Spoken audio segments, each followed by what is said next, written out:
The Tree of Swords.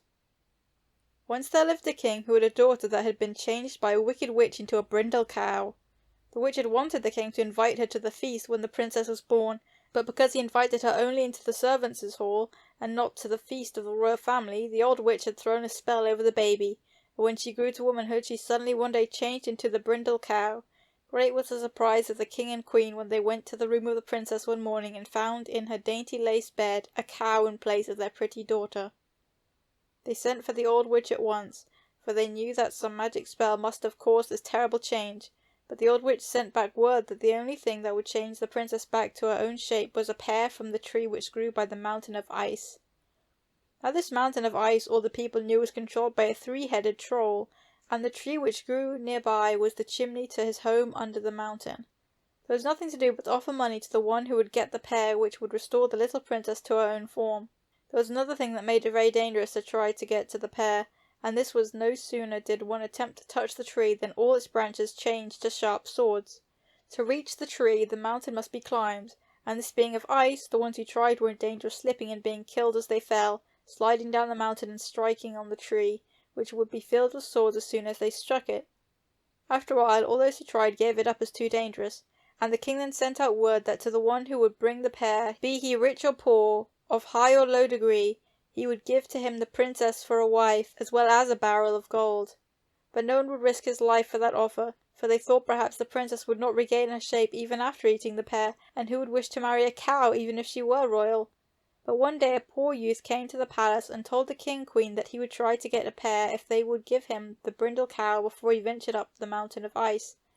For if I fail, he said, I wish to leave my poor mother something, and a cow is always useful. The king offered money, but the youth would have nothing but the brindle cow, so they led away the cow to the peasant's barn, while the king and queen watched her go with sad hearts.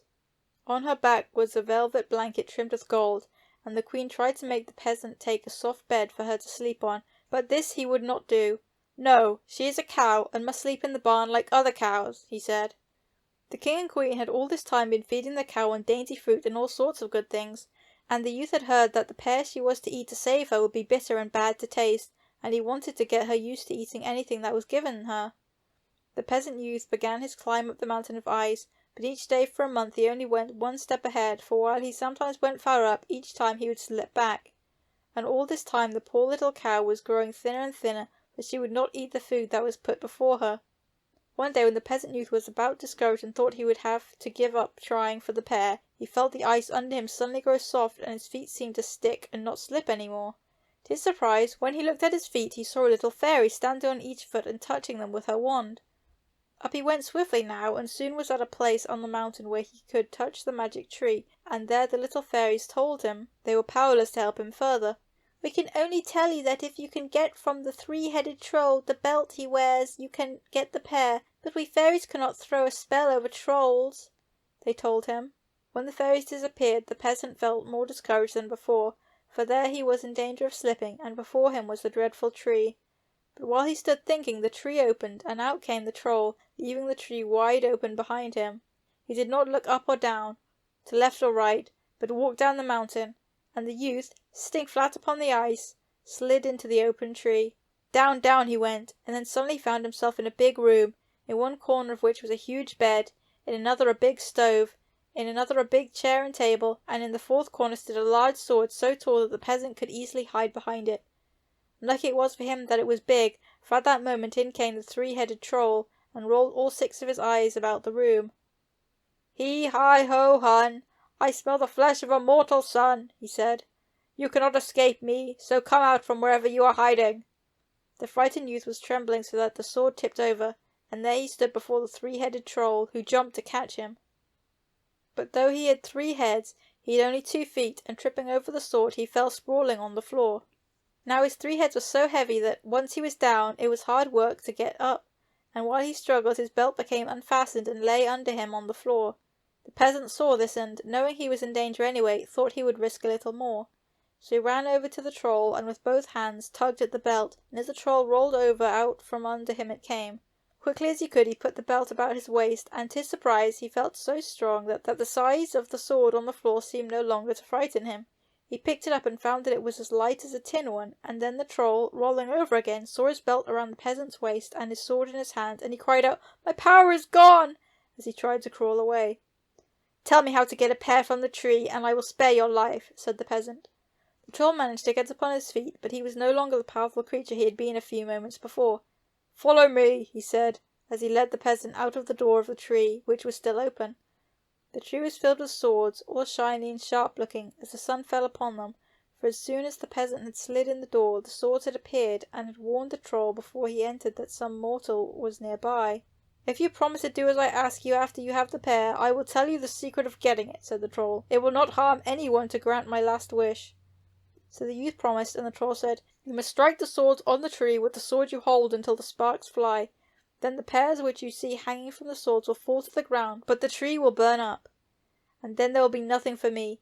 My magic power will be gone forever. So I ask that you will then strike me with the sword on my middle head, and that will change me into a shape which will never harm anyone again."